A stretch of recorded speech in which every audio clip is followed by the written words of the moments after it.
मठ में नहीं जाएंगे, खुले आएंगे भाई, खुले कैसे 36 टन के आएंगे, लाएंगे। चाय वाला कहाँ से कहाँ पहुँच गए, ये किस्मत की तो बात है। मौथे में मणि है उनके में। अच्छा हाँ, मोदी जी के में। किस चीज की मणि है? मणि है, शिव जी महाराज ने दे रखा उन्हें आशीर्वाद। राम जन्मभूमि की स्थापना हो चुकी है कलयुग में। राम भगवान आ रहे हैं स्वयं कलयुग में। ये स्थापना 500 साल से रुकी पड़ी थी, जो अब हुई है इसी बीजेपी सरकार में, मोदी जी ने करी है। जो कहा विजयी हो गए, जब तक मोदी जी रहेगा विजयी रहेगा, जब तक जिंदा है मोदी जी, जब तक बीजेपी और मोदी जी है और योगी जी है और योगेश धाम बागपत क्षेत्र में। नहीं मठ में तो मतलब ही नहीं उनको, मतलब नहीं मठ में भी जाएंगे तो वो भी मठ भी तो भगवान भोले शंकर के हुए ही हैं। सब मठ में भी वही काम होगा हमारा। देश की राजधानी दिल्ली से हमारा चुनावी सफर तय हुआ और उसके बाद में अब हम लोग जा रहे थे कैराना में, क्योंकि उत्तर प्रदेश की ये सबसे हॉट सीट मानी जा रही है। लेकिन इसी बीच हम लोग को भाजपा के जो जिलाध्यक्ष हैं, युवा जिलाध्यक्ष हैं, वो बागपत में यहाँ पर मिले। इनसे जानने की कोशिश करते हैं कि आखिरकार बागपत का क्या कुछ मूड है और अब की बार किस तरीके से अपने यानी कि अपने चुनाव को देख रहे हैं। सबसे पहले तो उन बारे में बताइए। मेन बॉडी जी, नाम आपका? सूरजपाल सिंह, जिलाध्यक्ष बागपत। जिलाध्यक्ष सूरजपाल जी। और युवा जिलाध्यक्ष? शशांक मलिक। क्या नाम है? शशांक मलिक। शशांक मलिक। चलिए, शशांक मलिक हैं और सूरजपाल जी हैं, इनसे बात करते हैं। बाकी टीम के भाजपा के जो कार्यकर्ता हैं या फिर पदाधिकारी होंगे, सारे लोग यहाँ पर मौजूद हैं। इनसे बात करते हैं कि कौन कौन से चुनावी मुद्दे होने वाले हैं और अब की बार अपने आप को कहाँ देखते हैं। सबसे पहले आपसे ही बात करते हैं। अच्छा, ये बताइए कि कौन कौन से ऐसे मुद्दे होंगे जिनको लेकर के आप चुनाव मैदान में जा रहे हैं? हमारे पास विकास का मुद्दा है। हमने इतने विकास किए हैं जितने जो है पिछले 70 साल में नहीं हुआ, उतना पिछले 5 साल में विकास किया है। विकास के मुद्दे हैं। वैसे बोला जा रहा है कि भाई इनकी जात पात के नाम पे वोट करती है, भाजपा राजनीति करती है। भाजपा जात पात को नहीं मानती। भाजपा तो सबका साथ, सबका विकास, सबका विश्वास लेकर चलने वाली पार्टी है। ऐसे कौन कौन से विकास कराए हैं? कोई मतलब 5 यानी विकास गिनवाएंगे आप? बहुत सारे विकास हुए हैं। पेरीफेरल बनवाया, ये जो है हाईवे बनवाया, और अभी जो है यहाँ मीतली में मेडिकल कॉलेज बनने जा रहा है। एक यहाँ सांकरोद में जो है हॉस्पिटल बन रहा है, और कितने काम गिनवाए। इतने अच्छे विकास है कि जब हम लोग रास्ते से आ रहे थे, सड़कें टूटी हुई हैं, सड़कों पर पानी भरा हुआ है, कीचड़ भरी हुई है। काम चला हुआ है। अभी जो है यहाँ एलिवेटेड रोड बनने जा रहा है। महिलाओं को सुरक्षा के लिए क्या काम किए हैं? महिलाओं की सारी सुरक्षा का काम भारतीय जनता पार्टी ने किया है। अब जो है महिलाएं बिल्कुल सुरक्षित हैं, कहीं भी आ जा सकती हैं। हमारी बहन बेटियां स्कूल में आराम से आ जा सकती हैं। पहले वाली कोई बात नहीं है। विपक्ष तो कहती है कि उन्नाव जो रेप हुआ, उन्नाव का जो यानी कि मामला तूल पकड़ा, वो अभी तक शांत नहीं हुआ है। कहाँ उनको इनके इंसाफ मिला? इस तरीके की यानी कि महिला की सुरक्षा कर रही है भाजपा सरकार। सबसे अधिक सुरक्षा ही भारतीय जनता पार्टी की सरकार में हुई है। पहली सरकार का इतिहास उठा कर देखिए, कितने रेप होते थे, कितनी जो है दुर्गति महिलाओं की होती थी, लड़कियों पर फब्तियाँ कसी जाती थी, लड़कियां स्कूल में जा नहीं पाती थी। अब सब आराम से जो है स्कूल जाती हैं और सब अपने काम जो है करती हैं। जबकि हरियाणा के मुख्यमंत्री हैं जो कि बीजेपी से हैं, उनका कहना तो ये है कि अगर किसी का रेप भी होता है तो उसमें यानी कि जो लड़कियां हैं, जो महिलाएं, अच्छा वो ज़्यादा जिम्मेदार होती हैं। नहीं, ऐसा कुछ तरीके के बयान भाजपा के क्या दर्शाते हैं? नहीं, ऐसा कुछ नहीं है। भारतीय जनता पार्टी जो है राष्ट्र प्रथम, और उसके बाद पार्टी, और उसके बाद जो है व्यक्ति, इस बात में विश्वास करती है। और भारतीय जनता पार्टी का जो दर्शन है अंत्योदय है। पंक्ति के अंतिम छोर पर खड़े हुए व्यक्ति का उदय जब तक नहीं हो जाता, तब तक भारतीय जनता पार्टी निरंतर कार्य करती रहेगी। राम जन्मभूमि की स्थापना हो चुकी है कलयुग में। राम भगवान आ रहे हैं स्वयं कलयुग में। ये स्थापना 500 साल से रुकी पड़ी थी, जो अब हुई है इसी बीजेपी सरकार में, मोदी जी ने करी है जो। और मोदी जी अवतार हैं, इसमें कोई झुटला नहीं सकता। किसके अवतार हैं? भोले शंकर के अवतार हैं। हाँ जी। सबसे पहले उनसे पूछ लो 70 साल में उन्होंने क्या किया और हमने 5 साल में क्या किया। बस यही पता लग जाए, जनता से पूछ लो आप। नहीं, आप बता दीजिए ना। अरे सब कुछ देखो, हाईवे हो गया, ये हो गया, एयरपोर्ट हो गई, और राम मंदिर हो गया, उधर काशीनाथ विश्वनाथ मंदिर हो गया, और क्या क्या चाहिए। अच्छा, कहीं जेवर की तो बात नहीं कर रहे हैं आप? हाँ, जेवर एयरपोर्ट हो गया। हिंदुस्तान में सबसे ज्यादा एयरपोर्ट यहाँ पे उत्तर प्रदेश में हो गए। तो वहाँ की जनता तो बोल रही है हम लोगों को बेघर कर दिया है। अरे कोई हमारे साथ शोषण किया है। हाँ, ये तो सब ये तो विपक्ष वाले कहेंगे ही। विपक्ष वाले कहेंगे। हाँ, ये तो कहेंगे। आम जनता बोल रही है ना। अरे कहाँ जनता है? एक का दिखाओ आप हमें। जनता कितनी खुश है, आप वहाँ जाके पूछो बनारस में। हम लोग वहाँ गए हैं, लेकिन आप भी तो जाइए वहाँ। अरे हम तो होके आए हैं होकर आए हैं। और दर्शन खुश है जनता वहाँ की? अरे बहुत खुश है।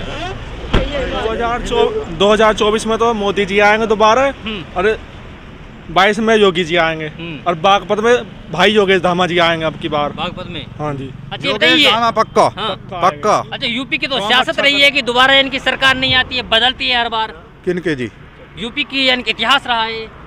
अब नहीं बदलेगी, अब तो ये जमगी 50 साल 60 साल 100 साल तक। हाँ। क्योंकि कलयुग में ये लिखा गया था, हाँ। इसमें भी 18 पुराणों में लिखा गया था कलयुग में एक बार रामराज आना जरूरी है, और वो चल ही रहा रामराज। वह धी बेटी हमारी, लड़की बहू जो भी है, सुरक्षित है, हर चीज मजबूत है। हम आज के टाइम में वहाँ तो कुछ भी नहीं है, कांग्रेस में क्या है, कुछ भी नहीं। मतलब इसी बात का आप इंतजार कर रहे थे कि राम राज्य कब स्थापित होगा? हाँ, मैं तो भोले शंकर से, मैं भाई केदारनाथ गंगोत्री से 350 किलोमीटर पैदल जल चढ़ाता हूँ मैं मोदी जी के लिए। हाँ। मोदी जी जीतते हैं, विजय हो, अवतार है भोले शंकर के। हाँ। इसमें कोई झुटला नहीं सकता। कहाँ से कहाँ पहुँच गए, एक चाय वाला कहाँ से कहाँ पहुँच गए, ये किस्मत की तो बात है। मौथे में मणि है उनके में। अच्छा। हाँ, मोदी जी के में किस चीज की मणि है? मणि है, शिव जी महाराज ने दे रखा उन्हें आशीर्वाद। हाँ। आप विजयी होगे, जब तक मोदी जी रहेगा विजयी रहेगा। हाँ। जब तक जिंदा है मोदी जी, हाँ। जब तक बीजेपी और मोदी जी है और योगी जी है और योगेश धामा बागपत क्षेत्र में। यहाँ पे मैं लिख रहा हूँ, कभी भी ये सीट अब बदलेगी नहीं 100 साल तक।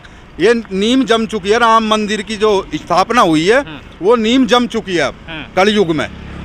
इधर आइए। अच्छा, ये बताइए कि यानी कि आज मोदी जी का कथन तो ये है कि अगर हम लोग कोई फैसला ले ले तो वो अटल होता है। अटल ये, हाँ अटल ये इसलिए होता है अटल कि उनके मुंह पे सरस्वती बोलती है, सरस्वती साक्षात बोलती है। हाँ। अगर वो फैसला लेता, कोई गलत फैसला नहीं लेता, हाँ। सही सोच समझ कर। अगर इस देश में एक भी हत्या होती है, हाँ। कोई मरता है या जवान मरता, तो सबसे पहला दर्द मोदी जी को होता है। ये किसानों के लिए दर्द क्यों नहीं हुआ? किसानों के लिए बताओ क्या नहीं हुआ किसानों के लिए? संवेदनाएं तक वक्त नहीं आज व्यक्त की। भैया हर चीज की मौज कर दी किसानों की, तो खाते में पैसे आ रहे हैं, भूखे नहीं मर रहे। किसान तो वैसे ही है, जो 2-4 रो रहे हैं वे तो रो ही रहे हैं, वो तो उनकी तो आदत है। अन्य किसान हूँ मैं, एक छोटा किसान हूँ, 7 बीघे जमीन है मेरे पे, मैं तो खुश हूँ, मैं मजे में हूँ। किसान जो बावड़ी बात कर रहे हैं, भाई ये मांग नहीं करी पूरी, वो नहीं करी, ये गलत बात है। मांग जब भी हम चटनी से 2 रोटी खा रहे हैं, आज भी खा रहे हैं। हमारा भारत तो सुरक्षित है, हमारा भारत तो सुरक्षित है। अच्छा, महंगाई तो लगातार बढ़ती जा रही है। महंगाई, अब एक बात बताओ, मैंने 8 रुपया डीजल खरीद दो, मैंने 8 रुपये डीजल खरीदा था जब मेरी जेब में 1 रुपया देखने को नहीं मिला है, और आज मेरी जेब में 2000 का नोट है। तो जैसे महंगाई बढ़ रही है ऐसे ही नोट भी तो बढ़ रहे हैं। बताओ, अब 2000 का एक बच्चा लेकर रखे नोट, बच्चा 2000 का जेब में रखता, 10 के नोट है तो बच्चा ठुकरा देता, अब मैं चीज नहीं लूंगा। जब हमें 1 रुपया देखने को नहीं मिलेगा उस टाइम पे, 8 रुपये डीजल मैंने खरीदा अपने उससे, और आज 100 हो रहा। तो ऐसे नोट भी तो बढ़ रहे हैं, महंगाई बढ़ रही है, तो ऐसे 2000 का नोट आपकी जेब में होएगा। अच्छा, जब यानी 50-60 रुपए डीजल था, तब तो यानी कि जो स्मृति ईरानी है वो धरने पर बैठती थी, चूड़ियाँ भेजती थी। भाई ये तो एक देखो बड़गड़ाने वाली बात है। बाकी लोग समझ रहे, जागरूक हो रहा, हिंदुस्तान जाग रहा है, कोई ऐसी बात नहीं है। मोदी जी एक अवतार है, सही काम कर रहे हैं, कोई गलत नहीं है। अब एक बात बताओ, अगर सारा देश ही मोदी के हो जाएगा तो फिर रहेगा क्या? विपक्ष भी होना जरूरी है। और आपने देखो यार 2000 उसमें अभी पीछे मोदी जी फुल उससे आए हैं, और अब के योगी जी 300 के पार हैं, 350 के। 350 हाँ, तो कुछ खूबी है उनमें, जब ही तो कुछ बात है उनके अंदर, जज्बा, जब ही तो ये सीट आ रही है। नहीं कि कोई भी नहीं है, वे पिटी पड़ी, लोक दल पिट रही है, सब पिट रही है। बताओ, कांग्रेस नहीं, कहीं सपा नहीं, कुछ भी नहीं है। आप घूम रहे हो, मीडिया हो, कुछ नहीं है कहीं भी, कहीं कुछ नहीं है। मोदी जी इतने हैं, इतने तो ये हिलने वाला नहीं है मामला भाई। अच्छा, ये बताइए कि अभी आप बता रहे थे कि अब हम खतरे में नहीं है। खतरे में नहीं है, आजाद है हम, देश आजाद। हाँ, देश आजाद है। चीन ने कितनी जमीन घेर ली हमारी, बताओ? सबसे मेन मुद्दे पे आओ। चीन ने कितनी जमीन घेर ली हमारी?